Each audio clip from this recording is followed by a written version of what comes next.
Bonjour à toutes et bonjour à tous et bienvenue à ce webinaire mensuel de la WDI francophone, comme chaque premier dimanche du mois à 18 heures heure de Paris. Donc, nous sommes la WDI, c'est l'organisation mondiale qui défend les droits des femmes basés sur le sexe, parce que les femmes subissent des violences en fonction de leur sexe et non pour des raisons métaphysiques qui seraient liées à un ressenti quelconque. Et c'est pour ça que la WDI est à l'origine de cette déclaration des droits des femmes basés sur le sexe.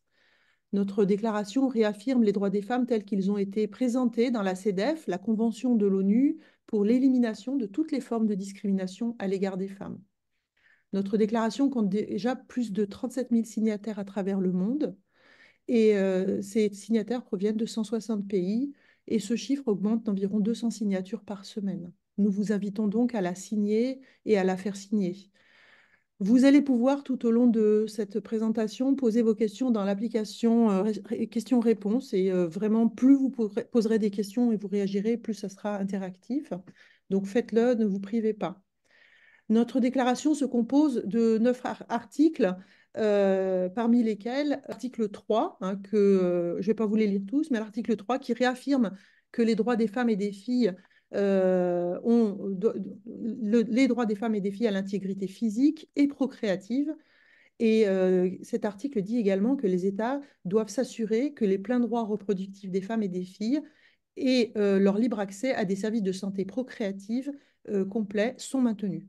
L'article 4, réaffirmant le droit des femmes à la liberté d'opinion et d'expression, notamment le droit de ne pas être inquiétées pour leurs opinions et le droit de rechercher, de recevoir et de répandre des informations et des idées de toute espèce, sans considération de frontières, euh, sous une forme orale, écrite, imprimée ou artistique, ou pour tout autre moyen de son choix. L'article 9, quant à lui, est particulièrement intéressant aujourd'hui puisqu'il réaffirme le besoin de protection des droits des enfants, notamment dans toutes les décisions concernant les enfants, qu'elles soient le fait des institutions publiques ou privées de protection sociale, des tribunaux, des autorités administratives ou des organes législatifs, l'intérieur supérieur de l'enfant doit être une considération primordiale. Donc, on a tout un tas d'articles qui sont très intéressants et qui pourront être aujourd'hui revisités avec l'intervention de Sophie. Et nous avons la joie et l'honneur d'accueillir. Merci Sophie Robert d'être avec nous. Sophie Robert, elle est réalisatrice et productrice de documentaires et d'émissions de plateau qui sont dédiées aux sciences humaines. Son travail s'effectue à travers le prisme de la psychologie et de la psychiatrie fondée sur l'épreuve. Elle affectionne plus particulièrement, comme on va le voir, les débats qui sont liés aux sciences humaines et qui ont de fortes répercussions sociales. Ces films sont produits par sa société, Océan Invisible Productions, et sont diffusés sur sa chaîne Dragon Bleu TV, à laquelle nous vous invitons à vous abonner. Son premier film était Le Mur, la psychanalyse à l'épreuve de l'autisme, un documentaire de 52 minutes qui a été monté notamment avec la complicité de l'association Autistes sans frontières, a complètement changé le visage de l'autisme en France. Et ce film mettait en évidence la perte de chance phénoménale que subissent et que surtout que subissaient les personnes avec autisme à cause de l'accompagnement inadapté des psychanalystes. Il aurait dû normalement être le premier film d'une série documentaire diffusée par Arte, mais le lobbying des psychanalystes en a décidé autrement. Le Mur est sorti ensuite en salle et simultanément sur la toile en 2011. Il se répandra dans le monde entier en quelques jours, sera censuré en moins de 3 mois par le TGI de Lille, au motif que le montage aurait omis des nuances essentielles à la compréhension du discours des psychanalystes, avec pour conséquence de les faire paraître ridicules et dogmatiques. La censure du film a attiré l'attention des médias généralistes, lui a donné encore plus de publicité. Le film s'est distribué sous le manteau. Et en 2014, le jugement définitif a consacré la victoire de Sophie. En 2018, les tribunaux ont condamné définitivement les 3 psychanalystes de l'école de la cause freudienne à lui verser 50 000 euros de dommages et intérêts. Cette somme sera utilisée pour finaliser son deuxième long métrage consacré à la théorie sexuelle des psychanalystes, qui subira à son tour une deuxième procédure en référé pour l'interdire. Par exemple, dans ce film, on avait la psychanalyste Jacqueline Schaeffer qui disait « L'inceste paternel ne fait pas tellement de dégâts, il rend juste les filles un peu débiles ». Et bien sûr, cette tentative de censure sera un nouvel échec. Le Phallus et le néant sortira en salle en janvier 2019. Depuis, Sophie a réalisé environ 70 documentaires de différents formats. Aux 11 ans après le mur, elle se concentre surtout sur des réalisations d'émissions de plateau dédiées aux sciences humaines. Sophie se dit athée, matérialiste, animée par la conviction que tous les phénomènes ont un sens, une raison, une dynamique qui résulte d'une logique de cause à effet. Je pense qu'on pourra aussi entendre chez Sophie une femme qui se dit féministe également. Je vais donc lui laisser le soin de développer sa démarche. Je voulais ajouter que donc elle a sorti donc il y a à peu près un an le Mauvais genre, une épidémie mondiale, donc le premier opus de cette série documentaire. Qui a été distribué uniquement sur YouTube encore, hein. Et aujourd'hui, on a donc la joie de l'accueillir pour qu'elle nous présente son deuxième opus, donc Mauvais genre, un scandale sanitaire. Entre les deux, elle a quand même sorti un livre, donc elle est très occupée, hein, un livre qui s'intitule La psychanalyse est-elle une secte? Voilà, un excellent livre que je vous recommande. Voilà, maintenant nous allons passer à l'interview proprement dit. Donc bonjour Sophie, est-ce que tu peux Bonjour, Marie. voilà, te Bonjour. présenter? Bonjour à toutes. Bonjour, je suis très honorée d'être là à nouveau. Je voulais juste compléter. La psychanalyse est-elle une secte? Anthropologie des fondamentalistes de la psychanalyse, du freudo-lacanisme. Voilà. Euh, oui, donc j'avais eu l'honneur d'être interviewée ici il y a un an et demi pour la sortie de mon premier documentaire sur le transactivisme. Et là, donc, qui était une épidémie mondiale qui renseignait fondamentalement les bases du phénomène et l'influence en fait que c'est phénoménal que ça exerçait sur les jeunes.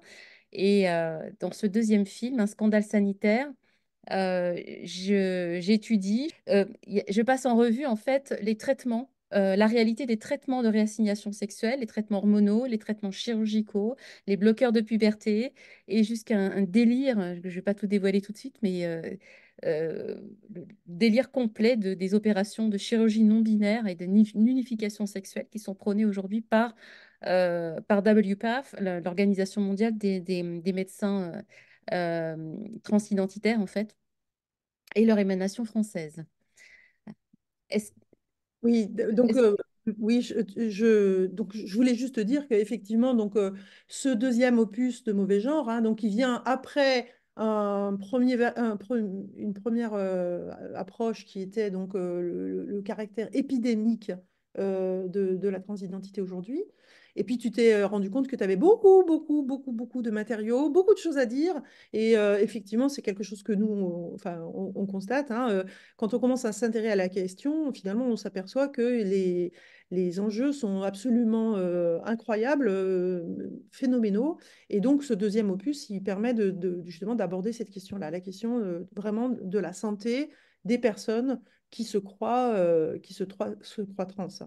Oui, on tire sur un fil et ça n'arrête pas. Ça tire, ça tire, ça tire. Au début, je vais penser à aborder tous ces sujets-là et l'influence, les conséquences sociales, l'influence sur les femmes, sur la guerre contre les femmes. Et en fait, il faudra vraiment que je fasse une longue série de plusieurs documentaires pour vraiment, vraiment renseigner tout ça.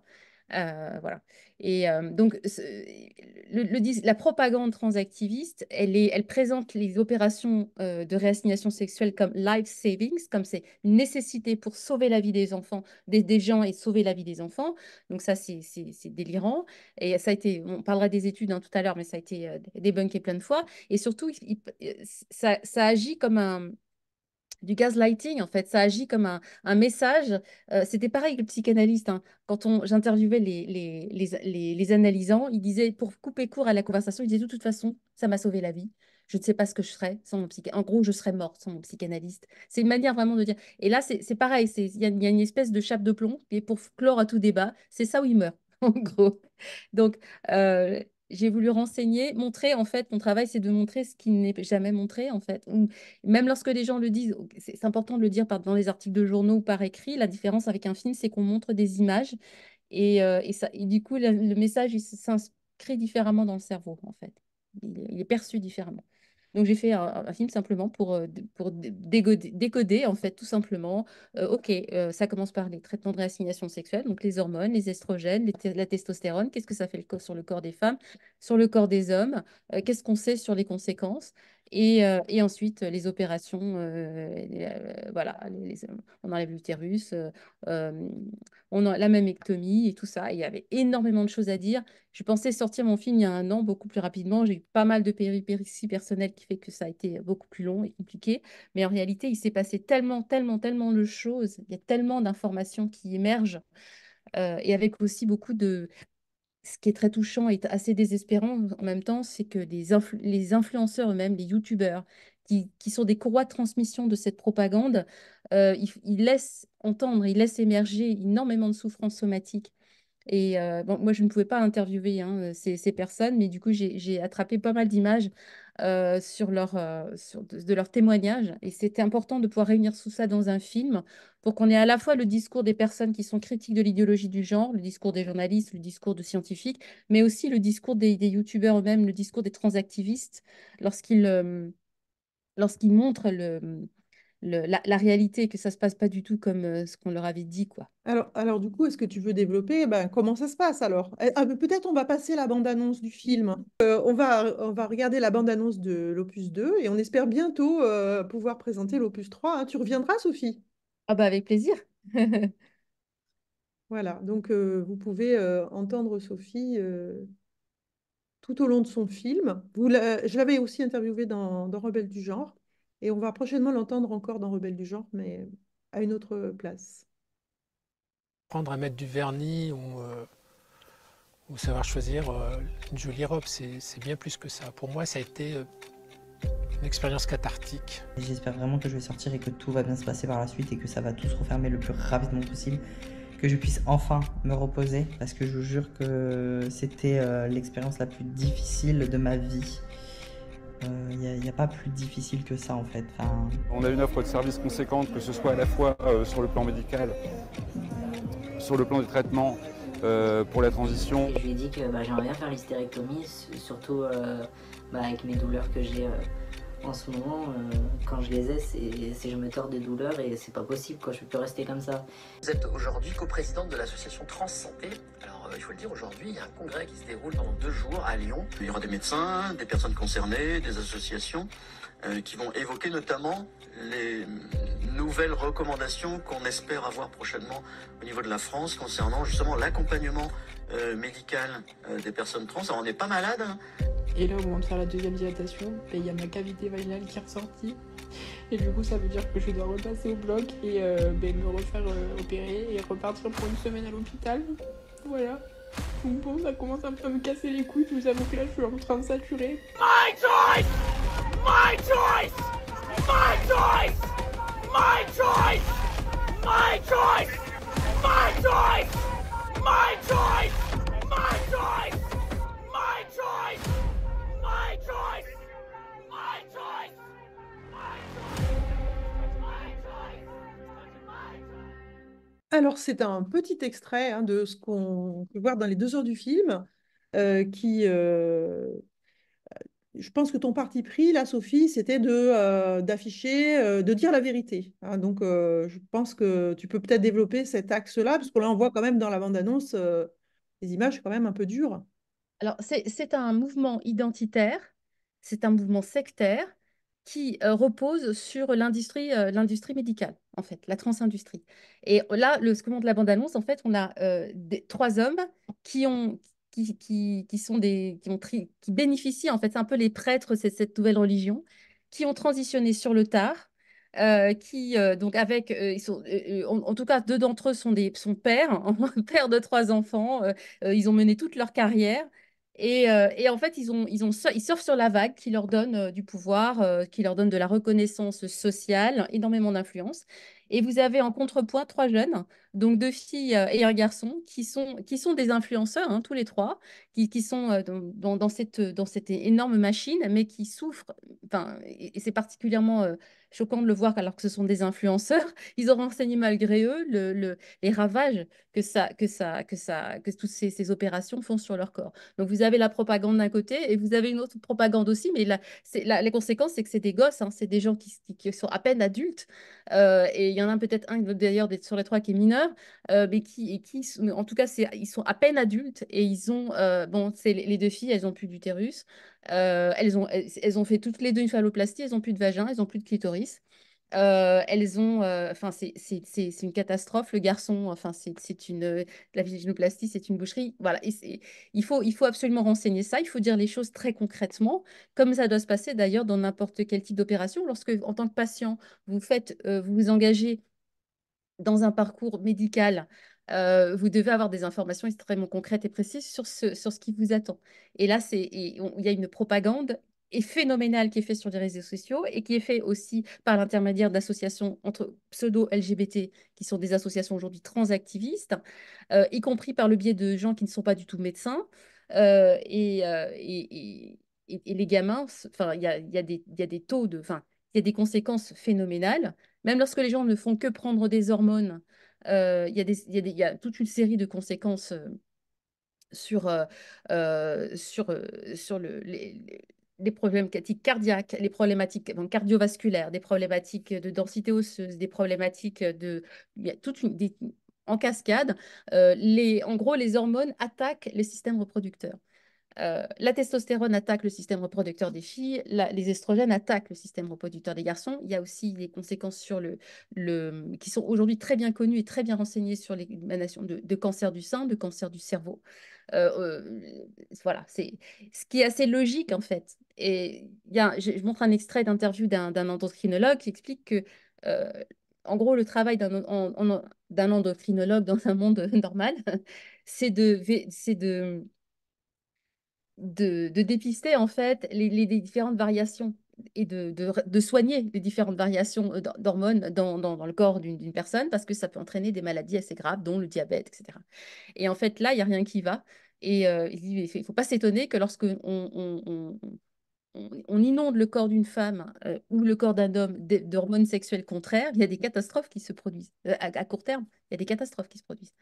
Alors là, on a affaire à toute une population de jeunes qui sont de plus en plus jeunes. Et donc, il y en a qui ne supportent pas ou qui supportent très mal les hormones tout de suite. Il y en a d'autres qui vont le supporter pendant un certain temps quand même, parce qu'ils sont des gens qui sont très jeunes, donc ils ont un corps en bonne santé, etc. Mais à court terme, il y a des catastrophes qui se produisent uniquement avec les hormones. Et bien sûr, il y a un certain nombre de conséquences qui ne sont pas toujours, qui ne sont pas réversibles en fait.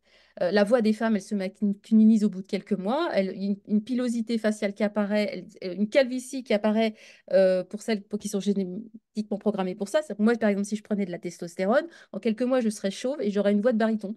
Parce que c'est mon phénotype familial. Voilà. Et ben, si elles arrêtent, si elles décident de désister, et ben, ça n'est pas réversible en fait. Rien que ça. Et fondamentalement, les hormones le traitement des hormones sexuelles contraires attaque le système reproducteur. Donc, les estrogènes sur les hommes, et en plus, ça attaque aussi le cerveau. Donc, ça fait diminuer la taille du pénis et des testicules. Il n'y a plus du tout de libido. Ça réduit tout ça. Et chez les femmes, c'est pareil. Et ça peut entraîner des nécroses, des septicémies, enfin des problématiques cancéreuses, en fait, qui explosent, en fait. D'accord, donc on va avoir tout un tas d'effets sur globalement l'appareil reproducteur, mais pas seulement en fait. Oui, et puis sur la santé mentale, sur la fertilité, enfin voilà. Voilà, il y a également, il peut y avoir des problèmes de diabète, enfin ça peut Oui, oui, dérégler oui, oui, c'est ça. en fait, tout l'organisme. Il y a aussi des cas d'ostéoporose précoce, très précoce, hein, 20 ans ou même moins. Donc la prise de testostérone et surtout les bloqueurs de puberté. C'est un truc qui commence à être renseigné de plus en plus lors des événements Let Women Speak par Posy Parker et puis tous les événements de manifestation des femmes pour le respect des droits fondés sur le sexe, où elles sont confrontées à des manifestations de transactivistes avec des gens qui sont assez jeunes, hein. Et il y en a énormément, c'est un truc qui est assez frappant, qui sont avec des cannes et des déambulateurs. c'est extrêmement frappant parce que c'est une manière de le voir en fait. Et les observateurs le voient de plus en plus. C'est normal qu'il y en ait un peu dans une manif parce qu'il y a des gens qui ont des problèmes de santé à démobiler, mais la proportion, elle est assez frappante en fait. Et ça commence à émerger. D'accord. Donc là, dans les questions-réponses, il y a Françoise Mariotti qui nous demande, dans la bande-annonce, il y a une jeune fille qui se plaint d'atroces douleurs dans le ventre en disant quand je les ai, donc on pense que c'est ses règles dont elle parle. Et est-ce que selon toi, ça peut être une cause de désir de transition, par exemple une endométriose ou quelque chose comme ça? Est-ce que tu l'as rencontrée? Non, alors là, la jeune fille, c'est à cause de la testostérone hein, qu'elle ça. En fait, dans le parcours des traitements de réassignation sexuelle, les médecins préconisent à l'horizon de 5 ans, il faut enlever l'utérus à l'horizon de 5 ans, parce que le risque, à l'horizon de 5 ans de prise de testostérone, le risque de cancer est extrêmement élevé. Et en fait, beaucoup, comme ces deux jeunes femmes, en fait, l'en font bien avant parce que les douleurs sont insupportables. Et certes, il y en a qui, alors c'est pour ça qu'on a aussi un chapitre sur les hommes enceints, dans lequel tu interviens, Blandine. Ah Euh, oui. voilà, il y en a qui conservent leur fertilité. Celles qui arrivent à conserver leur fertilité, c'est parce qu'elles arrêtent le traitement aux hormones. Oui, alors pour les hormones, je peux même compléter puisqu'on a eu un témoignage d'une des transitionneuses qui s'appelle Axel, qui est le témoignage 62 dans Rebelle du genre.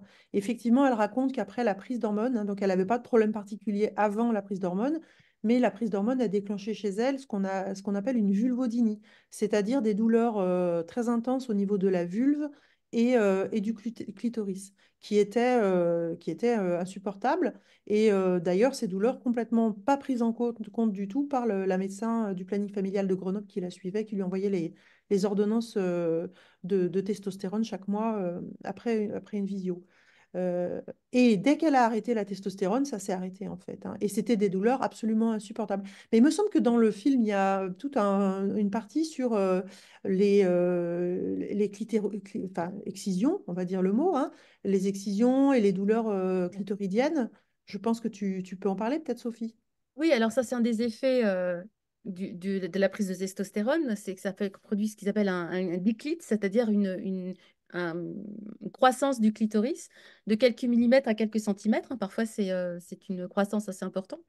Mais c'est quelque chose qui n'est pas du tout agréable, visiblement, enfin, en termes de celles qui veulent vraiment devenir des garçons, se disent, bon, j'ai un genre de pénis qui pousse, voilà, donc c'est quelque chose qui peut satisfaire leur désir de transition.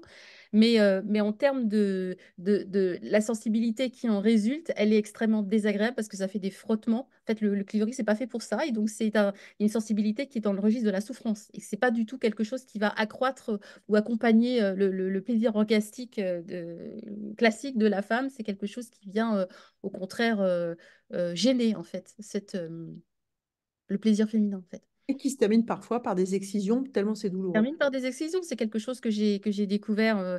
Alors donc chacun de ces chapitres est illustré par des opérations les opérations chirurgicales correspondantes et on voit donc et c'était diffusé sur France 5, magazine de la santé. On fabrique un sexe avec une peau de bras et donc le chirurgien explique qu'il faut extraire le vagin. Il retire le vagin et il explique pourquoi. Parce que c'est une muqueuse qui continue à excréter. Et du coup, s'ils obturaient, enfin, il ne le dit pas de manière directement comme ça, mais en gros, il explique que la testostérone attaque la muqueuse du vagin et de l'utérus. Et donc, il faut l'enlever parce que sinon, le risque est trop élevé de créer des catastrophes somatiques derrière. Il Oui, faut retirer. Et alors, il retire, il y a deux nerfs qui vont dans le clitoris. Et il retire, je pense qu'une des opérations qui était faite avant, c'était d'enfouir, il disait enfouir le clitoris dans le boudin graisseux, qui est un espèce, c'est une peau de bras en fait qu'ils enlèvent, ils mettent du gras dedans, une peau de bras, et ils relient avec des nerfs. Mais en fait, concrètement, ils excisent, pour faire une phalloplastie, ils excisent le clitoris. Ce qui voilà. est, ce Donc, qui est- ce qui est- Voilà. Et on a on est passé purement les dans mammectomies. Pardon? on est purement dans des mutilations sexuelles ici et on est un peu, on a raison hein, de se battre contre l'excision. Et c'est un peu facile de dire l'excision en Afrique parce que finalement on la pratique chez nous. Oui. Donc, Oui, on la c'est toujours pratique. ce contexte de, entre guillemets, relativisme culturel, où là, et cette obsession de dire, s'ils l'ont décidé, c'est le désir, si c'est son choix. Et non, c'est fou, quoi. Et donc, et ce qui est intéressant, c'est que les youtubeurs aussi, en fait, il y a tout un parcours où tout à coup, ils déclarent leur transition. Il y en a qui sont bons à faire des vidéos. Ils ont du charisme. Ils renseignent leurs trucs. Ça intéresse pas mal de gens. Ils ont des vues. Du coup, ils sont poussés à aller le plus loin possible et à continuer à renseigner tout leur parcours de transition. Et puis, tout à coup, on voit que ça se passe pas si bien que ça. Ça se passe pas bien. Il y a des souffrances. Il y a des trucs. Et puis, alors, il y a toujours cette espèce d'idée que s'ils se sentent pas si bien que ça, c'est parce qu'ils sont pas allés au bout. Ils sont pas allés au bout de la démarche. Et que cette croyance, en fait, les entraîne, les pousse, ça plus le renforcement social, en fait, ça le pousse à aller au bout de la démarche. Et après, voilà, il y a un youtubeur, une youtubeuse qui explique que ben avant, elle avait des sensations sexuelles et que ben, elle préférait, elle avait choisi la phalloplastie pour pouvoir pisser debout parce que c'était important pour elle, parce qu'elle a besoin d'avoir un corps qu'elle sentait complet. Et du coup, elle a dû faire le sacrifice de ses sensations sexuelles, quoi. Oui, oui, elle dit d'ailleurs, pour moi, c'était plus important de pouvoir pisser debout. Bon, finalement, j'étais pas, en gros, j'étais pas une bête de sexe, pas bien grave. Si vous pouvez vous passer de sexe, ça va. Mais elle recommande quand même à la fin, attention, faites attention parce qu'il n'y a pas de retour en arrière possible. On sent quand même Eh ben oui, bien sûr. la Oui. déception et tout. Dit, si le sexe est important pour vous, ne le faites pas. Oui. Et de fait, il y a énormément de jeunes qui sont dans un parcours de transition, mais plus pour faire partie du club et pour qu'il n'y a pas du tout de dysphorie. D'ailleurs, ils le revendiquent eux-mêmes, hein. Il n'y a pas de besoin d'être dysphorique pour être trans. Des gens qui continuent à avoir des relations sexuelles, et d'ailleurs, tant mieux pour eux, tant mieux pour elles. Mais dans ces cas-là, il faut encore plus les prévenir que toutes ces opérations de cosmétiques externe de chirurgie, de réassignation sexuelle, ça détruit la fertilité et ça détruit la vie sexuelle. Point. Voilà, c'est toute la sexualité. Ouais. C'est une castration, hein, tout simplement. Exactement. Je vais apporter une précision qui nous a été donnée dans le chat. Évidemment, c'est vrai que les hormones ne sont pas dangereuses dans l'absolu. C'est le dosage qui va être dangereux. Et puis, bien sûr, ça dépend du sexe. C'est-à-dire que quand on prend des hormones qu'on n'a pas, on n'est pas supposé avoir dans son corps, eh ben, évidemment, c'est plus dangereux que des hormones qui sont présentes naturellement. L'hormone n'a pas, au contraire, en fait, on a besoin d'hormones, évidemment. Et d'ailleurs, c'est une des catastrophes qui se produisent quand on a des personnes qui détransitionnent ou qui, pour des raisons médicales, ne peuvent plus prendre d'hormones.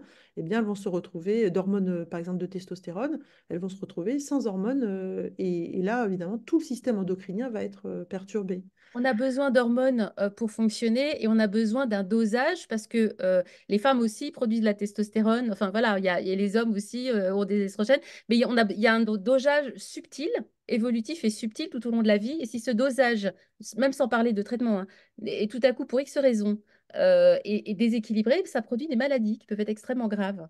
Et là, il s'agit de mettre des dosages extrêmement puissants, parce qu'en plus, les jeunes, des fois, ils prennent leurs hormones sur Internet, hein. Il n'y a plus du tout ils sont dans l'expectative complète, ils vont très très loin, très très vite, ils veulent que tout soit hyper rapide. Il y a vraiment une addiction, même pour certaines, à la testostérone, hein. Certaines filles pour qui ça produit des effets. Voilà. Le fait d'avoir des hormones sexuelles croisées sur un corps qui n'est pas censé le recevoir, ça produit des catastrophes. Et donc avec effectivement aussi des problématiques de diabète, de caillots sanguins, des répercussions sur les veines, en fait, le système cardiaque, cardiovasculaire et des cancers du cerveau. Et en plus, c'est extrêmement bien renseigné. C'est ça qui est frappant, quoi. Ah oui, c'est un peu la question qui me vient là. Mais alors comment, puisque c'est bien renseigné, comment ça se fait qu'on n'en parle pas plus que ça? Qu'est-ce qui se passe? Là, c'est toujours c'est ça, ou sinon ils meurent. C'est la transaffirmation, laissez-les choisir, laissez-les. D'abord, ils mentent, en fait. Je montre que beaucoup de chirurgiens, il y a un fric énorme, énorme qui se fait autour de ça. Il y a un business énorme. Ça, ce sera dans le troisième volet qui viendra dans quelques mois. Mais j'aborde un petit peu les choses. En fait, un jeune qui transitionne, c'est une vache à lait, ce qui rapporte énormément. Et pour revenir à la bande-annonce de tout à l'heure, vous avez donc un afflux d'argent et de pouvoir, en fait, qui arrive sur ces personnes qui sont des coachs, qui deviennent des coachs, des influenceurs, des personnalités médiatiques, qui viennent renseigner et défendre la transition. Et ça influence, et ça influence. Alors, on n'est pas malade, tout doit être remboursé par la sécurité sociale, ALD 31. Et il y a, il y a, il y a il y a plus qu'une complaisance, en fait. On se posait la question de savoir quel est le rôle des médecins, quel est le rôle. Ce sont les premiers bénéficiaires, c'est aussi ces médecins, cette transindustrie qui a complètement dérapé, en fait, complètement dérapé. Et qui s'engage dans des traitements. Là, on a Transsanté France, pour lequel vous avez deux coprésidents. Vous avez Nicolas Morel-Journel, qui est le pape des réassignations sexuelles en France, hein, c'est un urologue lyonnais. Et puis, vous avez Béatrice Denas, alias Bruno Denas, qui est un homme, un autogynéphile, transidentifié après 60 ans, père de 3 enfants, qui a fait toute sa carrière en tant que journaliste. Et puis, tout à coup, à un moment donné, au lieu de prendre sa retraite, au lieu d'aller à la pêche, il a décidé de sortir son kick au grand jour. Voilà. Et ces gens exercent une influence sur les pouvoirs publics qui est phénoménale pour défendre la transaffirmation du genre.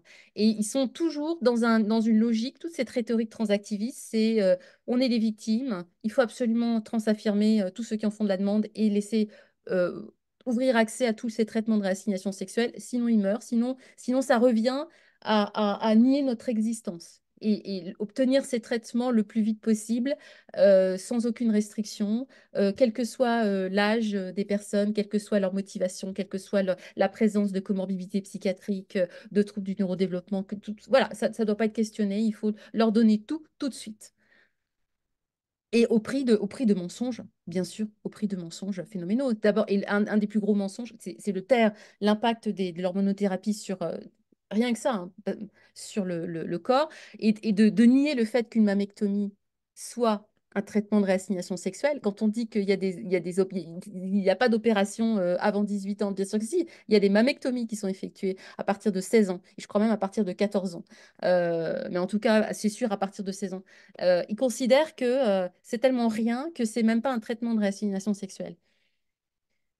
Aujourd'hui, il y a des filles qui se font charcuter à tour de bras dans des cliniques de réassignation sexuelle. Elles se font charcuter à tour de bras. Il y a tellement de... C'est remboursé par l'ALD 31, donc c'est gratuit dans le service public. Il y a tellement d'attentes, il y a tellement de demandes que il y a même encore, il y a déjà 6 mois d'attente, 6 ou 8 mois d'attente dans le privé où ça va coûter dans les 8 000 € alors que c'est gratuit dans le service public.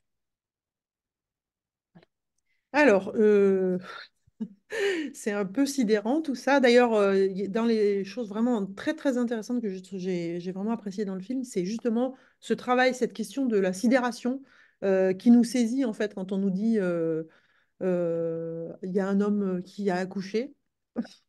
Et on est tellement sidéré par cette phrase qui est complètement incompréhensible que ça nous coupe en fait de notre capacité de réaction, de réflexion, etc. Et voilà, donc ce que tu dis là, c'est sidérant. Et c'est vrai qu'on est un peu sans réaction d'entendre autant de sottises qui fonctionnent si bien. Alors, j'ai deux, trois petits points là pour rebondir.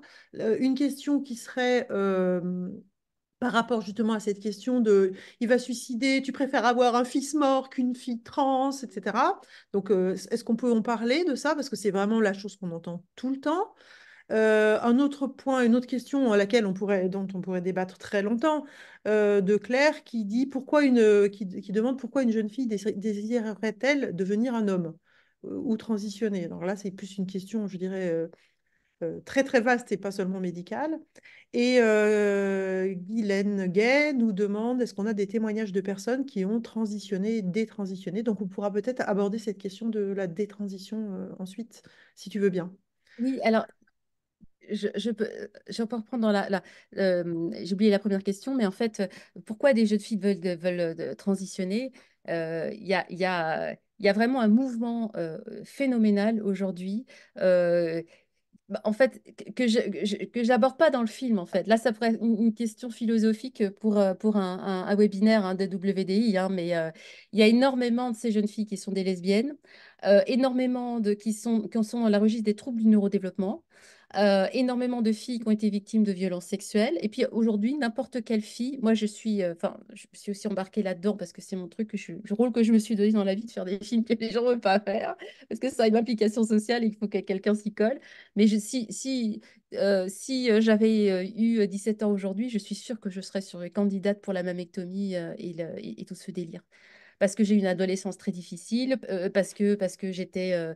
euh, voilà, l'adolescence peut être très compliquée pour beaucoup de filles et beaucoup de garçons aussi, hein, avec la rigidité cognitive, l'intransigeance, tout un tas de choses, et le fait de rejeter en bloc les stéréotypes. Moi, il a fallu des années pour que je me rende compte que ce que me présentait comme étant une femme, c'était des stéréotypes sociosexuels, et que je n'avais aucune raison de me fier à ça. Donc moi, j'étais souvent, pendant des années, j'étais la seule fille des groupes de garçons. Je préférais être avec des garçons, je fréquentais avec des garçons, j'étais constamment avec des garçons. Et le fait d'avoir des amies femmes et de m'apprécier en tant que femme et d'avoir des amies femmes aussi, d'apprécier la compagnie des femmes, c'était une conquête plus tardive dans mon existence. Donc tout ça, on est dans un lavage de cerveau phénoménal. Et pour le dire vite, je pense que lorsqu'on on démarre on aborde l'adolescence, on se rend compte que en plus, les gens sont extrêmement culturellement, avec les réseaux sociaux, il y a une culture de l'apparence qui fait des ravages. Et ça n'existait pas à notre époque, quand nous on était ados. Beaucoup moins en fait. Alors, il y avait certes les stars de cinéma, des choses comme ça, c'était un peu des icônes, mais il n'y avait pas n'importe quel kidam qui présente ses. Enfin, il y a vraiment aujourd'hui une obsession de l'apparence, et ces gamins sont aussi piégés dans cette culture de l'apparence et la croyance que lorsqu'on rejette cette culture-là, en fait, on est libre de circuiter son corps et qu'en fait, on peut faire n'importe quoi avec. En fait, il reste prisonnier, en fait. Il reste prisonnier de cette logique. Je me souviens plus de ta première question. Est-ce que tu me redis? C'était sur le chantage au suicide. Je crois que c'est Oui, vraiment le très chantage au important. suicide. On a Alors, besoin d'être armé sur cette question-là quand même parce que enfin, on se fait traiter de monstre en fait quand on dit qu'on est contre le fait de charcuter des enfants comme ça. Donc on a besoin d'être armé. Arme-nous, s'il te plaît, Sophie. alors, il y a entre guillemets, étude qui a été faite par Trevor Project, qui est un mouvement transactiviste, une organisation transactiviste américaine. Il y a déjà 4 5 ans. Et alors, c'était un sondage, hein, c'était pas une étude, c'était un sondage. Et c'est pour dire à quel point c'est complètement délirant.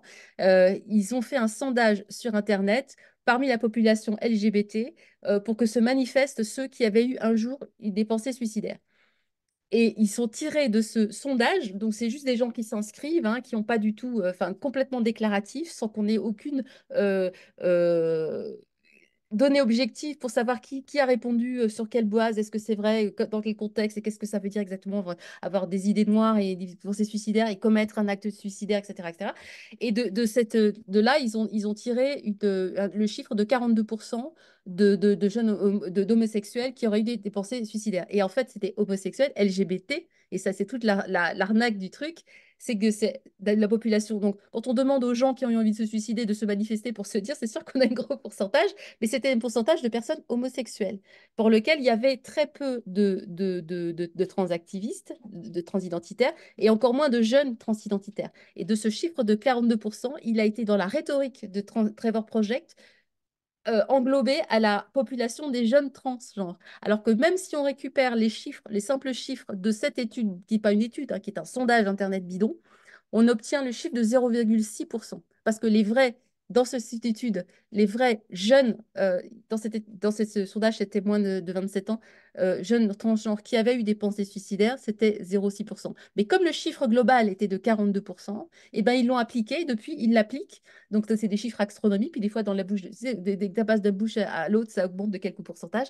Ouais, 52% de jeunes, etc. Donc, ce n'est pas une étude.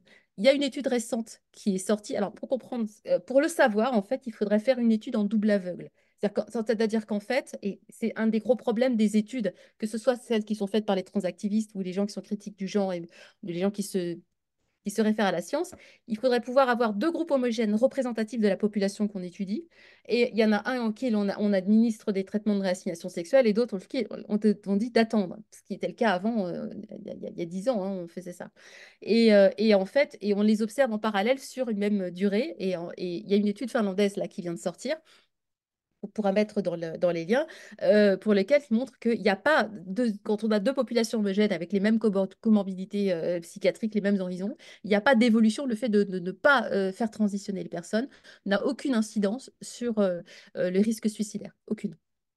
Et il y a d'autres études qui tendraient à montrer que les personnes qui transitionnent, et surtout c'est la problématique de la chirurgie du bas, c'est surtout le fait d'aller, parce que beaucoup de transidentitaires ne font pas cette chirurgie du bas, mais ces chirurgies du bas sont tellement destructrices sur le plan somatique il y aura une évolution de 20% du risque suicidaire. Et en tout cas, les gens qui avaient fait des tentatives de suicide avant et continuent à le faire après la chirurgie du bas, et il y aurait une évolution de 20% du risque suicidaire après ces chirurgies du bas.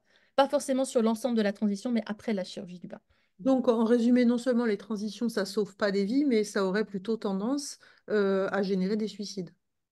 Oui. Et de toute façon, il y a une problématique des comorbidités psychiatriques. Qui sont ces personnes? On est dans un mouvement épidémique, hein.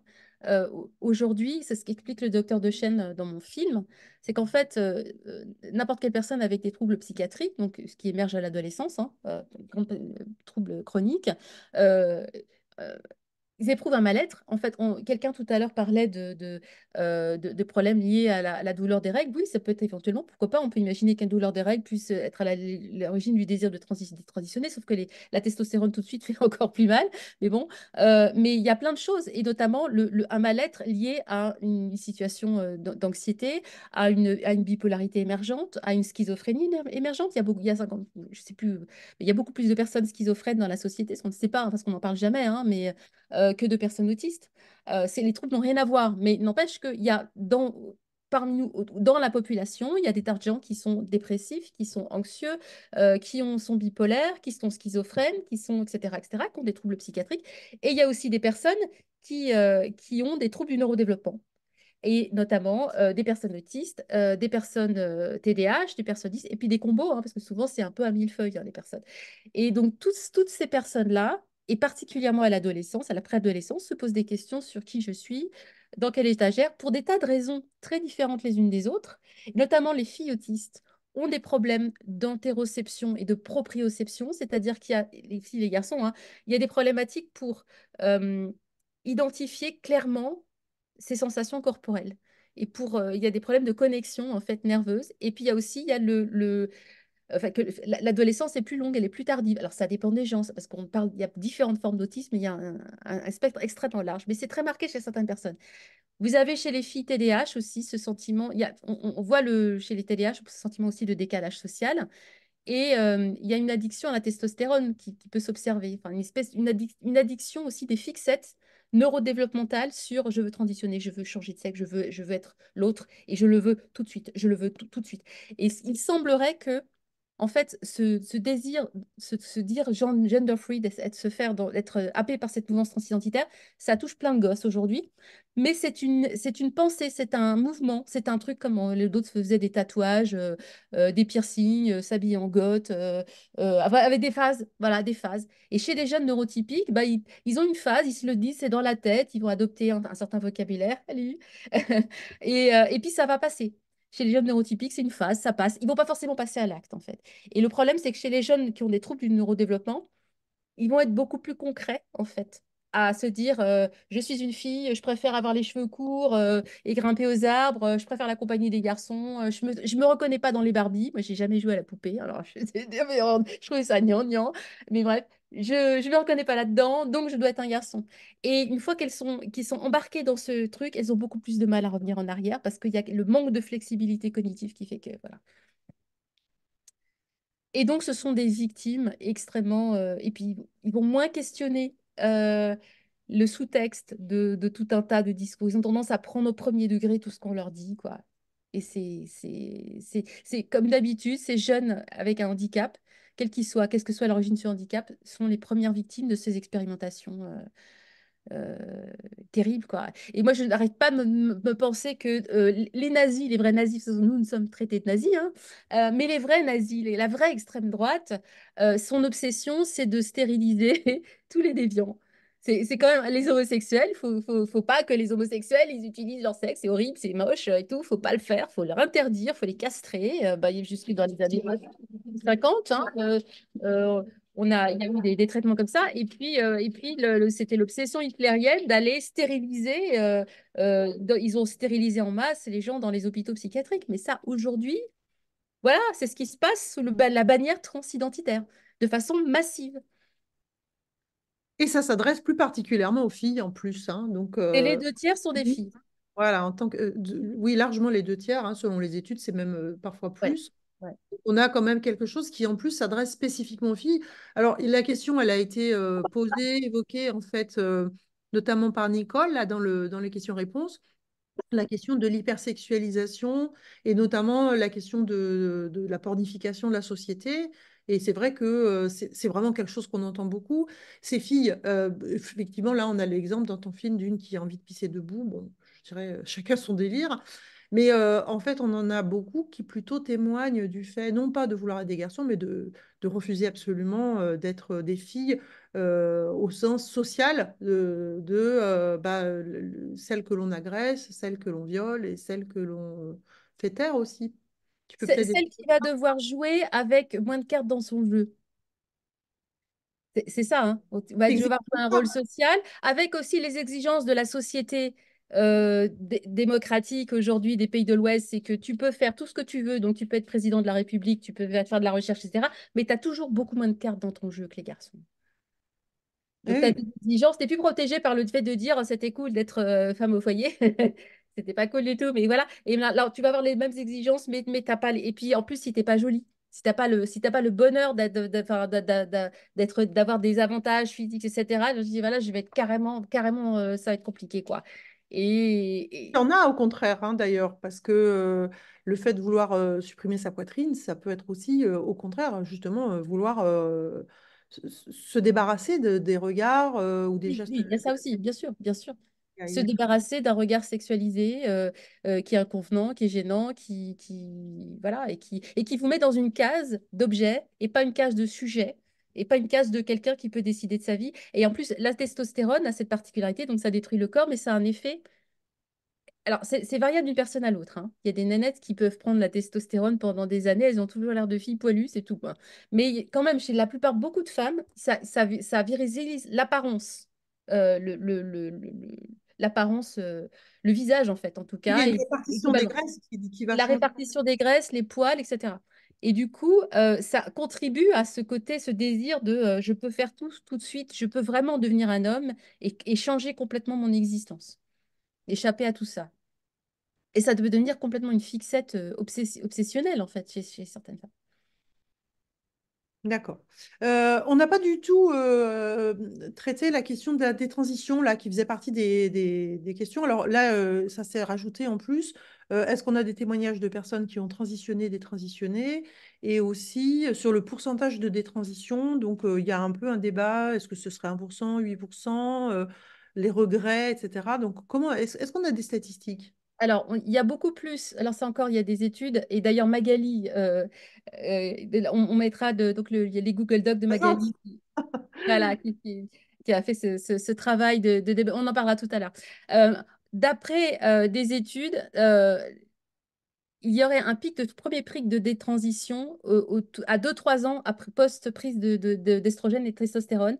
Et de 2-3 ans après le démarrage du traitement, vous avez 25% des garçons et 30% des filles qui désistent, c'est-à-dire qu'ils arrêtent le traitement, qui arrêtent le traitement. Et ça, c'est dans des études transactivistes, en fait.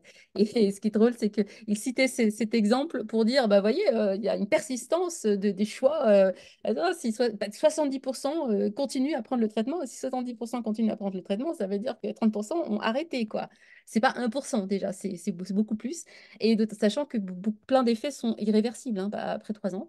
Et après, il y a une deuxième phase à 8-10 ans. Une deuxième phase à 8-10 ans. Donc, alors, 8-10 ans post le début de la transition, ça veut dire que la plupart ont fait toutes les chirurgies, hein. Ceux qui avaient décidé d'aller jusqu'au bout, en tout cas, une grande partie des chirurgies.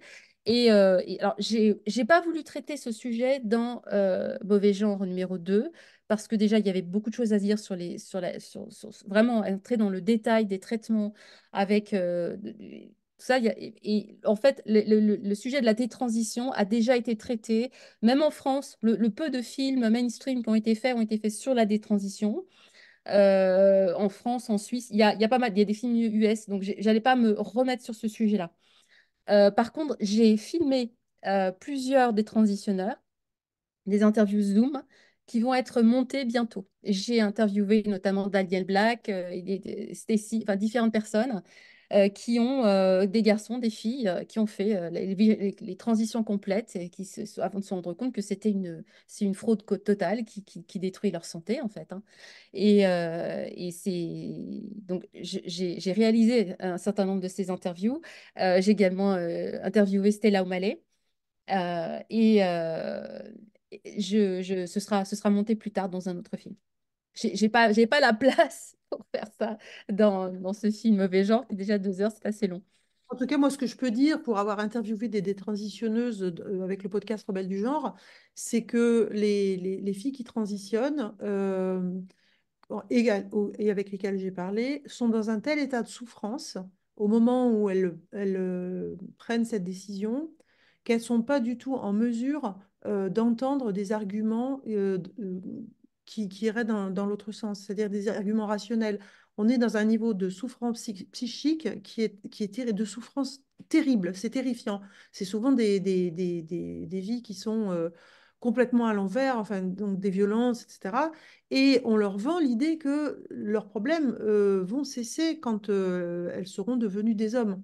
Hein, c'est vraiment ça. Et elles se raccrochent à ça comme à une bouée, euh, parce qu'elles sont dans un état de souffrance terrible. Et au lieu de chercher des solutions avec elles pour leur souffrance, notamment euh, soigner leur trauma, faire un accompagnement social de, de tout ça, ben on va médicaliser et en fait on les emmène dans une voie sans issue dont elles ne ressortent pas toutes vivantes, hein, manifestement, et souvent avec des conséquences terribles sur leur corps.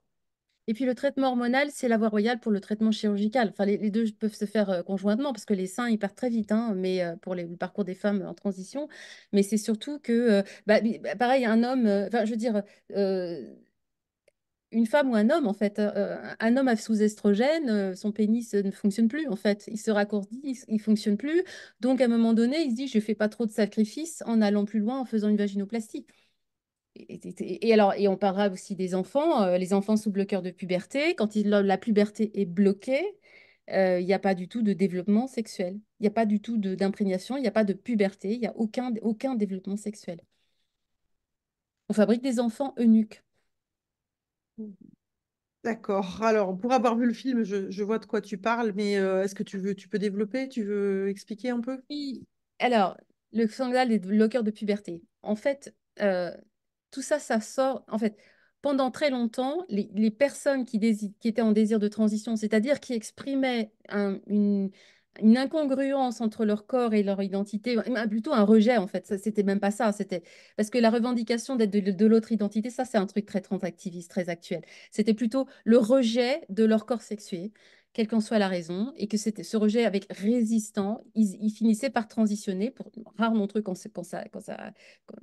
les traitements curatifs n'avaient pas fonctionné, ils finissaient par transitionner à l'âge adulte. Donc, c'était des corps adultes et parfois, souvent d'ailleurs, franchement adultes, enfin, voire sur le tard dans leur existence, comme c'est parfois encore le cas aujourd'hui.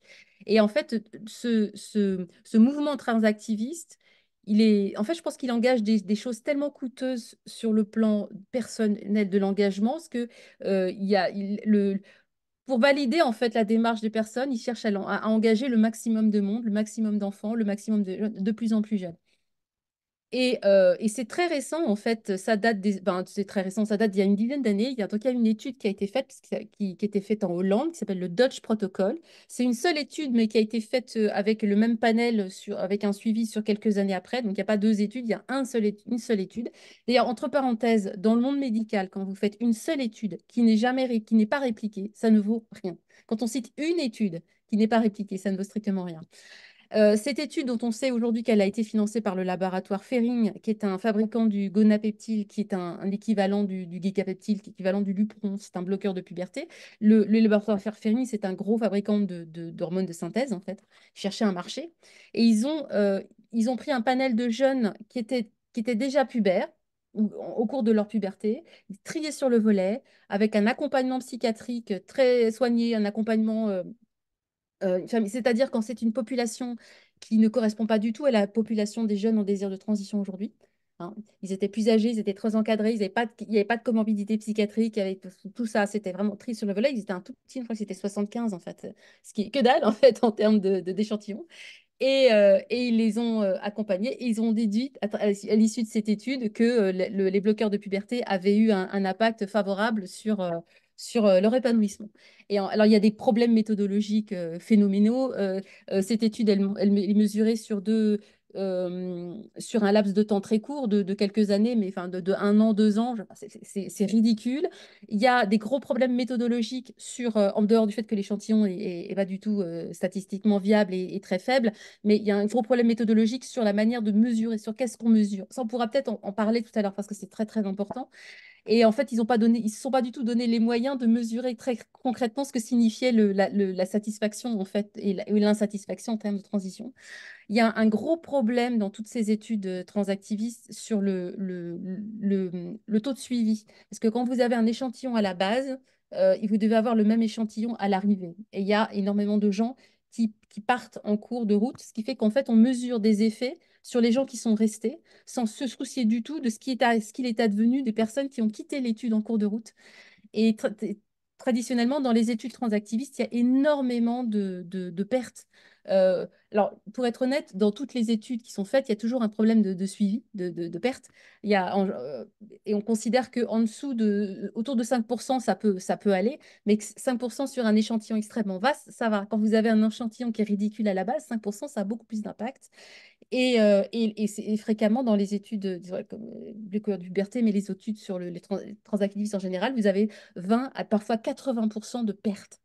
80% de pertes. C'est-à-dire qu'à la fin, il ne reste plus que 7 personnes dans l'étude et en plus des problèmes méthodologiques énormes il faut se donner les moyens de mesurer des choses. Donc en fait, les bloqueurs de puberté, c'est sur cette étude une seule étude qui est bourrée de fraude, etc., que toute la transindustrie s'est arc-boutée pour mettre en place les bloqueurs de puberté, pour considérer que dès lors qu'un enfant, une personne qui, avant la puberté, est engagée dans un désir de transition, il faut lui donner des bloqueurs de puberté. Et ça a des effets absolument catastrophiques. Et même les gens qui ont mené cette étude à l'époque disent c'est hallucinant qu'on puisse s'en servir de ça pour, pour, euh, pour, euh, pour établir des protocoles de soins sur les jeunes transgenres, alors qu'il aurait fallu les suivre sur des années, il aurait fallu qu'il y ait des milliers de participants, il aurait fallu et en plus, la population, comme j'expliquais, la population de ces jeunes, cet échantillon au départ, qui ont fait partie de cette étude de Dutch Protocol, elle ne correspond pas du tout à la population des jeunes qui sont en désir de transition aujourd'hui. Et un autre exemple de ces fraudes, il y a un jeune de cette étude qui est mort des suites de ce traitement. Il est pas mort de l'administration des hormones, il est mort d'une complication chirurgicale de sa vaginoplastie. Une complication chirurgicale qui est liée, et c'est un des problèmes majeurs auxquels sont confrontés les chirurgiens aujourd'hui, c'est que lorsque vous bloquez la puberté d'une personne, vous n'avez plus, le sexe arrête, les organes reproducteurs, le sexe arrête de se développer. Donc, il n'y a pas de, il y a pas de, il n'y a pas assez de chair, il n'y a pas assez de peau, de chair, il n'y a pas de terminaison nerveuse. Et cet organe n'est pas imbibé de testostérone ou d'estrogène, en fait, des hormones sexuelles qui lui permettent de développer le plaisir sexuel. Et du coup, quand il s'agit de faire une vaginoplastie, en l'occurrence, il n'y a pas assez de matière. Donc, ils sont obligés d'utiliser beaucoup plus de chair, des intestins, en fait, pour compenser cette absence. Et là, en l'occurrence, dans ce cas, ça a entraîné des risques infectieux beaucoup plus importants. Et il a fait une nécrose septicémique. Enfin, il en est mort, le gosse, quoi. Il en est mort. Mais ça, comme il était mort, eh ben, c'est pas comptabilisé dans les résultats finaux de l'étude. C'est complètement dingue. C'est complètement dingue. Magali je vous invite à aller consulter les Google Docs. Elle a fait un travail de veille depuis 2 ans énorme. Mais exactement comme dit Magali, dans n'importe quel domaine médical, ce des sœurs et Biffin, cette expérience. En fait, c'est une collection de fraudes de fraude scientifique.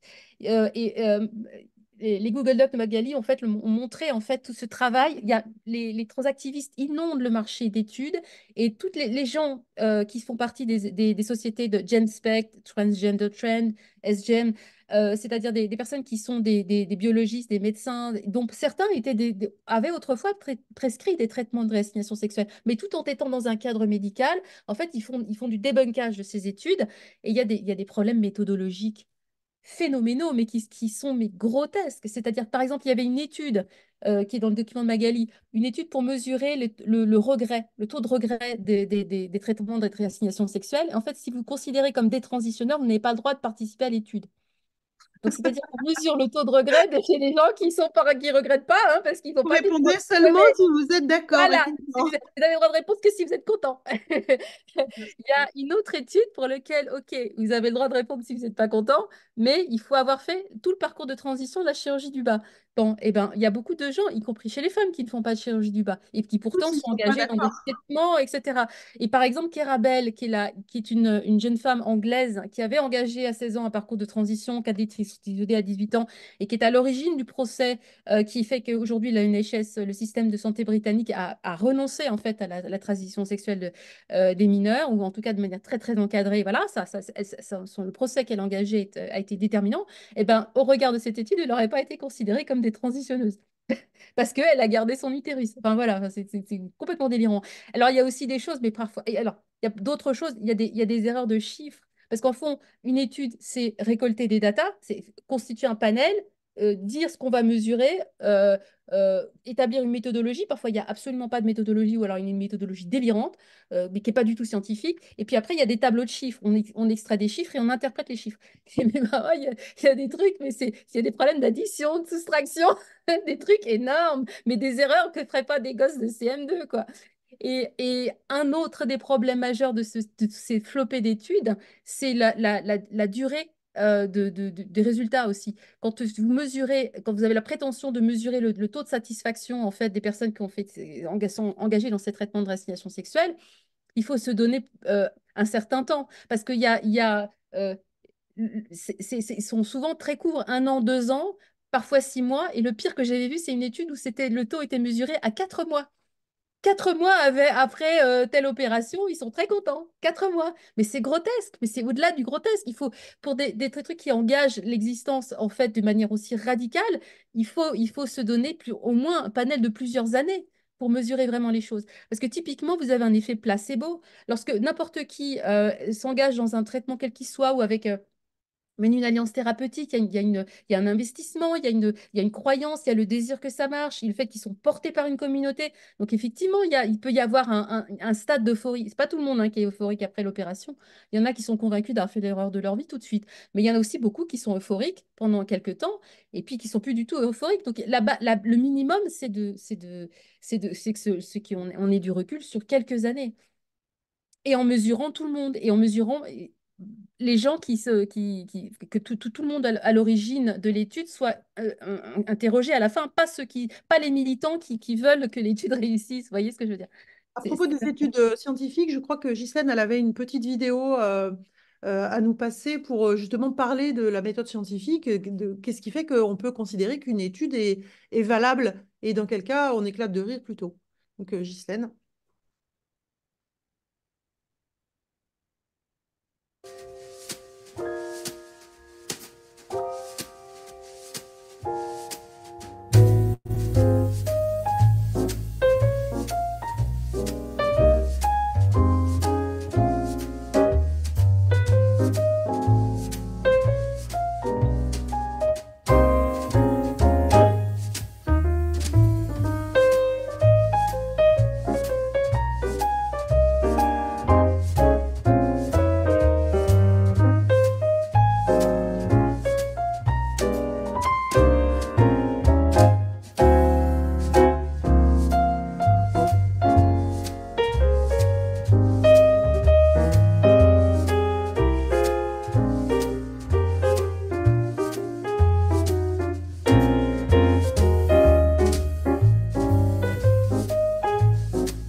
Alors du coup, Sophie, est-ce que tu veux réagir à ça? Puisque là, je trouve que ce qui est intéressant, c'est ça nous ça reprécise en fait ce qu'on entend par étude scientifique ou preuve scientifique. Alors, il y a deux choses. En Angleterre, le système de santé britannique a mis fin aux bloqueurs à l'utilisation des bloqueurs de puberté, enfin, en tout cas de manière transaffirmative et fermé la clinique Tavistock. Cependant, les bloqueurs de puberté restent autorisés, restent prescrits à la condition que les personnes, donc les enfants, hein, s'engagent et leurs familles s'engagent à intégrer un protocole de recherche scientifique extrêmement rigoureux sur le long terme. Parce qu'en fait, ça n'existe pas. Ça n'existe pas. Aujourd'hui, il n'y a pas d'études rigoureuses sur les bloqueurs du puberté et leurs effets sur le long terme. Donc, normalement, c'est interdit. Ça reste accepté dans le cadre d'un protocole de recherche et on saura, enfin, on sait déjà que c'est une catastrophe sur plein de trucs, mais je veux dire, on aura des preuves scientifiques dans X temps et sur l'évolution de ces gamins qui doivent être et observé sur jusque l'entrée dans l'âge adulte et après. Et aujourd'hui, c'est aux États-Unis qu'on a eu les premières personnes pour qui on a supprimé la puberté. Et d'ailleurs, le chirurgien aux cheveux roses dans mon film dont je mets des extraits d'interview, il dit pas, il dit bien, voilà, c'est personnes dont on a supprimé la puberté. C'est quelqu'un qui est un transactiviste, hein. Il fait son beurre et sa vie et sa notoriété en faisant des phalloplasties, vaginoplasties. Et il dit, c'est une catastrophe. Enfin, il dit, il vaut mieux ne pas le faire. Il vaut mieux pas faire de vaginoplastie. On est confronté à des choses il n'y a pas assez de tissu pour travailler. C'est extrêmement dangereux sur le plan médical. Et de toute façon, et Marcy Bowers, le patron de WPAP, dit pareil, il y a pas on fabrique des gamins qui sont asexués, complètement asexués. Donc on est au-delà des chirurgies qui sont extrêmement destructrices sur le plan sexuel. On a affaire à des personnes qui sont asexuées. Voilà. Et tout ça pour dire, donc la NHS, enfin voilà, on commence seulement en Angleterre à intégrer des gamins dans un protocole de recherche extrêmement, sur le long terme, extrêmement cadré, pour qu'il n'y ait plus des désisteurs, pour qu'on puisse vraiment avoir une étude fiable sur ce qui se passe. Mais en Finlande, en Suède et dans plein d'endroits, enfin, c'est carrément, ça a été supprimé. On espère que ça le sera bientôt aussi en France, grâce à l'initiative des sénatrices LR. Et alors, autre chose, Santé France, enfin, la Haute Autorité de Santé a lancé un groupe de travail sous l'égide de Santé France, qui se présente comme l'émanation française de WPAF en France. Donc, c'est un panel de médecins, d'urologues, d'endocrinologues et de personnes transidentifiées, que des transactivistes, hein. Il y a 95% de transactivistes dans ce panel, dans ce qu'on a pu voir, et pour émettre des recommandations sur la santé des personnes transgenres. D'après les bruits de couloir que j'ai pu obtenir, en fait, déjà, ils devaient remettre, ils ont lancé ça fait 1 an qu'ils ont lancé leur groupe de travaux. Ils devaient le remettre, ils ont reporté plusieurs fois. Ils sont très, très emmerdés, à mon avis. Les gens de la Haute Autorité de Santé se sont rendus compte qu'ils s'engageaient dans un truc extrêmement risqué pour leur réputation. Et d'après les bruits de couloir dont je dispose, ils reconnaissent que les études sont tellement médiocres qu'ils ne vont pas, ils vont pas ils vont mettre un rapport sur un consensus d'experts, entre guillemets, pour dire que les recommandations qu'on fait sont pas basées sur des études probantes, mais sur un consensus d'experts. Donc c'est le bas de la pyramide, là, c'est le truc C'est ça. de la cuve. On dit que, et nous on sait, donc taisez-vous. Ouais, mais En fait, il y a une question aussi dans le truc des questions-réponses là, de Françoise. Est-ce que Elisabeth Fetty use des mêmes méthodes que le pharmacien? Je pense que tu as des choses à dire sur Elisabeth Fetty. Donc, il y a un podcast que autrefois j'écoutais et que je trouvais intéressant qui s'appelle Méta de choc et qui prône justement une pensée critique. oui, bah, c'est comme Thomas Durand. Enfin, voilà, c'est un truc quand j'ai plongé dans ce mouvement transidentitaire pour l'étudier, etc. Et j'ai vu qu'en fait, ils ont infiltré le mouvement zététique, les gens qui se présentent comme critiques de la pensée objectifs scientifiquement et qui se sont fait le devoir d'informer la population, d'enseigner l'esprit critique, en fait. Ils ont infiltré complètement ces gens, ce qui est complètement voilà, fou, de la même façon qu'ils ont infiltré les mouvements féministes et homosexuels. Dans tous les cas, c'est complètement aberrant, en fait. Dans tous les cas, c'est le monde à l'envers. Très zététique, et effectivement, comme tu le dis, le mouvement féministe, et là, c'est vraiment triste à pleurer. Et les mouvements homosexuels, parce que de toute façon, la transaffirmation du genre, c'est mutiler les homosexuels. C'est quelque chose, c'est une thérapie de conversion pour Thérapie de homosexuels. conversion, clairement. C'est comment transformer une fille lesbienne en homme trans. Enfin, Exactement, et à grande échelle. Alors, donc Elisabeth Fetty, mais je sentais qu'il y avait un truc parce que elle se méfie de moi depuis des années, on se connaît pas, mais il y avait un truc que je sais pas. Bon. Puis là, quand elle a sorti son truc totalement transactiviste, mais c'est quelqu'un qui vient du New Age en fait. C'est là où je me dis, bah, elle a jamais vraiment quitté le New Age en fait. C'est quelqu'un d'après ce qu'elle décrit, qui était dans cette mouvance New Age. Et puis, elle a monté son podcast, que je trouvais pas mal foutu, vachement intéressant sur plein de trucs. Mais il y a Odile Fillot aussi qui s'est embarquée là-dedans. Odile Fillot. celle qui a décrit le clitoris. Mais oui, mais non, mais c'est délirant. Et c'est pour ça que dans la construction de mon film Mauvais genre, un scandale sanitaire, je passe du temps aussi. Il y a des séquences intermédiaires sur l'effet de sidération. Enfin, je lance mon hypothèse le, le fait que ça plonge. Le discours transactiviste, en fait, c'est un discours qui plonge les gens dans un état de sidération complet pour des raisons cognitives et qui empêche d'exercer son esprit critique. Et il y a des fondements religieux, en fait, aussi. Il y a des fondements sectaires et religieux voilà, dans cette rhétorique. Dans cette rhétorique, on retrouve également chez les fondamentalistes de la psychanalyse ces espèces de trucs de discours complètement délirant, qui fait des nœuds, qui fait des circonvolutions en permanence et qu'on peut raccorder à rien, parce qu'il y a rien il y a rien de logique, en fait. Et du coup, voilà, ils sont des croisés. Ce sont plus des gens qui pensaient, ce sont des croisés. De la même façon qu'un paquet de féministes aujourd'hui sont engagés corps et âme dans les droits des hommes en jupe, hein, qui doivent supplanter tout le reste parce que ce serait l'apologie du féminisme. Et pareil pour des homosexuels qui considèrent que bloquer la puberté de tas de jeunes homosexuels, c'est formidable. Et en faire des eunuques et des faux hétéros, c'est formidable. Non, le monde marche à l'envers. Alors, je vois le temps qui passe, qui passe, qui passe. On a déjà parlé 1h20. Donc là, maintenant, on va essayer je vais te donner l'occasion de dire ce que tu veux dire en urgence et ensuite on traitera de... Ouais, ouais. Le plus délirant de de ces choses-là, c'est en fait, je le montre en fait dans le dernier chapitre de mon film, c'est sur les chirurgies de nullification sexuelle. À la base, aussi destructeurs soit c'est les opérations de réassignation sexuelle, elles ont quand même pour but cosmétique de transformer un homme en femme ou une femme en homme. Et en fait, tout ce délire est tellement lancé comme un cheval au galop dans le grand n'importe quoi qu'ils ont créé, en fait, les chirurgiens et tout ce mouvement transidentitaire ont créé une nouvelle identité, les identités non binaires, et qui nécessiterait curieusement autant de traitements de chirurgicaux que les personnes qui veulent changer de sexe.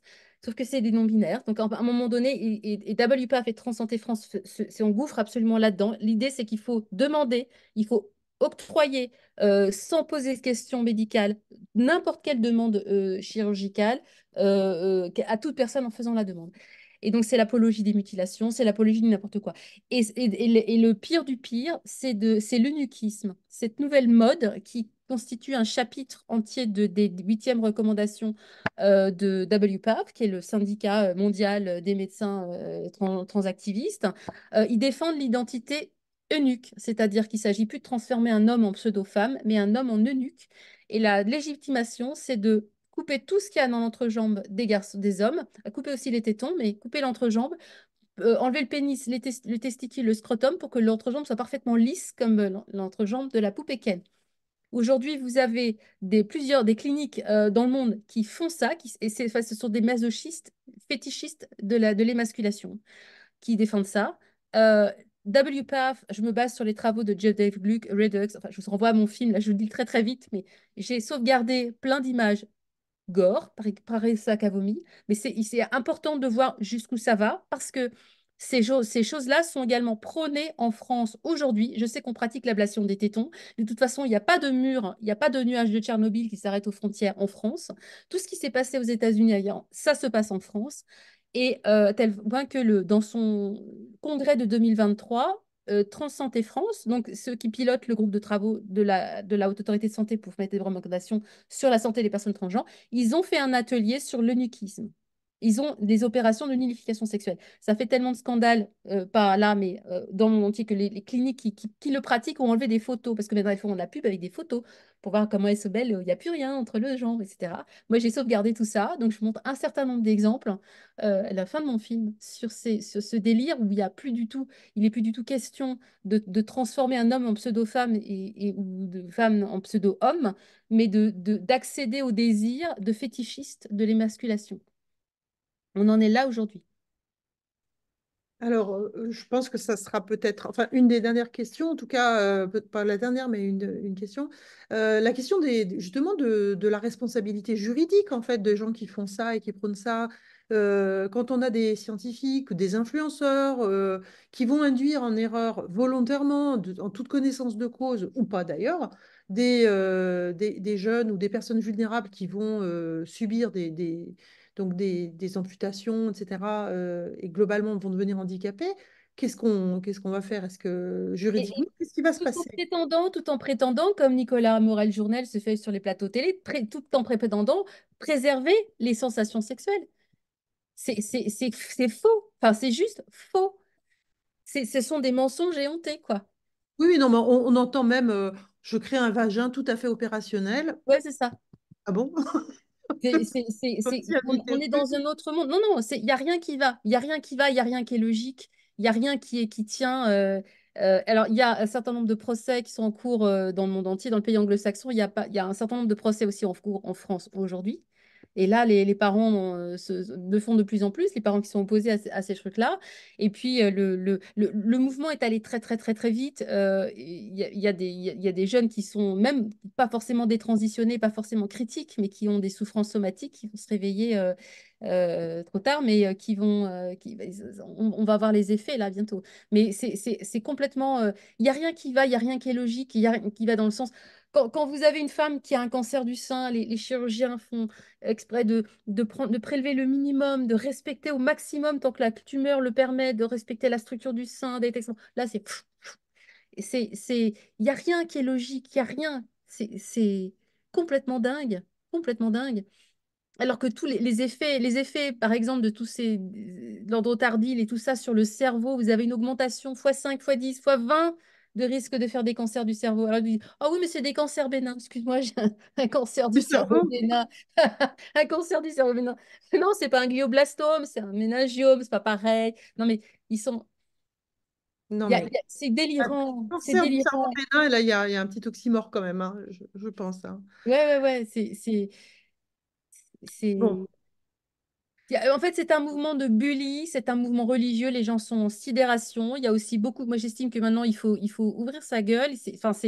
Il y a une complicité passive. Il y a une complicité passive du monde médical. C'est extrêmement choquant. Rien ne se passe selon les clous. Vous êtes une jeune femme aujourd'hui de 20 ans. Vous voulez réclamer une ligature des trompes. Vous allez devoir vous opposer au médecin. Vous allez alors défendre votre beefsteak. Et c'est pas sûr que ce soit accepté. C'est très compliqué pour une jeune femme aujourd'hui parce qu'elle a 20 ans, on ne sait pas ce que vous allez penser dans 30 ans, et c'est pas faux d'ailleurs de dire, voilà. Par contre, des jeunes de 8 ans disent, ils sont informés sur les risques d'infertilité, mais quand on a 12 ans, on n'a pas envie d'avoir des gosses, on est incapable de se projeter dans ça. C'est complètement délirant. Donc, la plupart des jeunes, même lorsqu'ils sont informés sur le fait que les traitements vont les rendre infertiles, ils ne prennent pas la précaution de préserver leurs gamètes. La d'accord. plupart ne le font pas. Donc, et puis, un enfant ne peut pas consentir à ce genre un enfant ne peut pas consentir. L'enfant ne Donc, veut déjà, il n'y a pas pas de consentement consentir. possible dès lors qu'il s'agit d'un enfant. En médecine, on peut faire des traitements invasifs, voire dangereux, violents. Bah, typiquement, les traitements contre le cancer, hein, c'est des traitements qui détruisent un peu le corps. Ils détruisent les tumeurs, mais c'est pas fait du bien. Enfin, ça peut rendre stérile, ça peut rendre plein de choses. Mais c'est fait pour sauver la vie des gens. Mais là, c'est concrètement, c'est sûr, c'est vrai. Et on est fondé en fait à avoir des traitements invasifs et destructeurs dès lors que la balance bénéfice-risque, elle est largement en faveur du bénéfice. Là, ça n'a rien à voir avec ça. On est dans le délire complet. Et puis maintenant, l'unification, rien. Pour moi, c'est vraiment la cerise sur le gâteau qui démontre la supercherie dès le départ.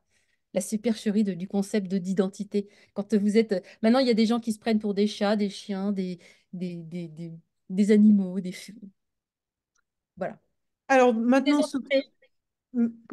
Pardon? Et des amputés. Ah oui, c'est des trans, Ah oui, oui, oui, qui sont des coupés une trans jambe. handis. C'est-à-dire, je suis valide, mais j'ai une identité d'amputé, donc vous devez me couper les jambes.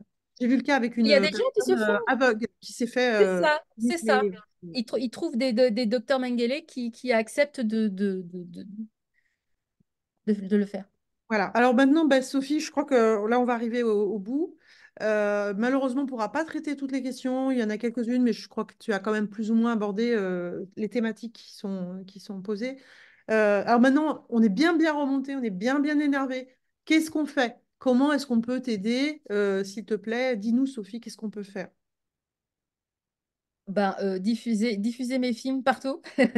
Ils sont disponibles en accès libre sur YouTube pour ça. Il faut informer les gens. La première chose à faire, c'est d'informer les gens, informer les élus, informer un maximum, hein, parce qu'évidemment, les médias, soit les médias sont ignorants, enfin, font l'omerta, soit ils font de la publicité pour le versant transactiviste. Mais là, comme disait Magali l'autre jour, la chambre à air est crevée.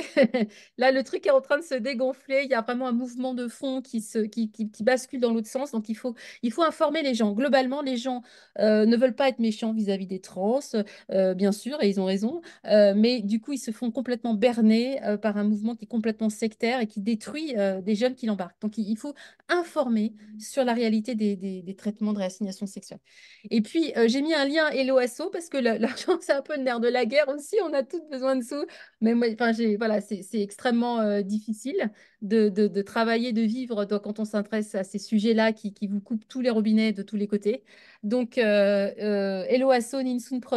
Le lien est sur YouTube, sur le Dragon Bleu TV, sur sur la page de mon film, La Mauvais Genre, un scandale sanitaire. Et je vous invite à donner. C'est déductible des impôts. Et ça fait. Ça permet de tenir le cap. Voilà. Et je vous en remercie beaucoup. Voilà, parlez-en aussi à vos élus, parlez-en à vos Oui, députés, c'est ça. parlez-en à vos sénateurs, parce que c'est eux qui votent les lois, c'est pas nous, mais nous, on les élit, hein, donc ils ont quand même une responsabilité vis-à-vis de nous et vis-à-vis des enfants. La zététique et la réaction, ils font l'autruche. Ils font l'autruche. Ils Bon. m'ont bloqué. Ils veulent pas entendre parler. C'est exactement les mêmes réactions. Qu'est-ce qui est la différence entre un homme blanc grimé en noir qui se fait prétend être noir avec un homme qui prétend être femme et ça les fait disjoncter complètement et de toute façon ils font les autruches. Ils refusent catégoriquement d'en parler. Bon, bah Comme écoute, ça, c'est pas- Sophie, on arrive à la fin de ce webinaire. Merci à toi, Sophie. Merci à toutes les participantes et les participants. Notre prochain webinaire aura lieu le 5 mai. Vous allez recevoir, comme d'habitude, une invitation par mail. Cette vidéo, donc ce webinaire sera monté en vidéo et ensuite diffusé sur YouTube. Vous recevrez également le lien par mail. Vous pourrez, s'il vous plaît, le diffuser. Et vous pouvez retrouver toutes les vidéos de nos webinaires. Aujourd'hui, c'était le 30e, je crois, sur la chaîne YouTube WDI francophone ou Nous Femmes. Et je vous rappelle, s'il vous plaît, que vous pouvez signer et partager la Déclaration des droits des femmes basée sur le sexe sur notre site womensdeclaration.com, tout attaché. À dans un mois. Merci à toutes et merci à tous.